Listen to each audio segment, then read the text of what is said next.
গীবতকে ইসলাম এত কঠিন শক্তভাবে নিষেধ করছে কেন?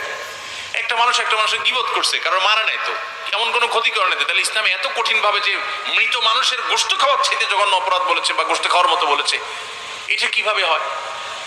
তো আমি বললাম, দেখেন, একটা সমাজ স্থিতিশীল থাকুক, সুন্দর থাকুক, সুখী থাকুক, ইসলাম সেটা চায়। যখন মানুষের সামনে প্রশংসা করবেন তখন লোকটা অহংকারী হবে। অহংকারী লোক দ্বারা মানুষ শান্তিতে থাকে না অশান্তিতে থাকে? এই জন্য ইসলাম বলে সামনে প্রশংসা করে কাউকে অহংকারী বানায়ও না, লোকটার ক্ষতি করিও না। লোকটাকে অহংকারী বানালে সে অহংকারের কারণে আরেকজনকে ছোট মনে করবে, সমাজে অশান্তি হবে। লোকটার প্রশংসা যদি তার পেছনে করো তাহলে লাভ হবে কি? এলাকার সব মানুষ, উনি এখানে নাই, আমরা সবাই বলতেছি জানেন উনি কত ভালো মানুষ। আপনারা অনেকে জানেন না উনি তাহাজ্জুদের নামাজ পড়ে, উনি মিথ্যা বলেন না, উনি অনেক লোভ লালসা ছেড়ে দেন, উনি আল্লাহকে অনেক ভয় করেন, উনি সততার উপরে চলেন, উনি অনেক লোভ থাকা সত্ত্বেও অন্যায়ের কাছে মাথা নত করেন না। এই কথাগুলো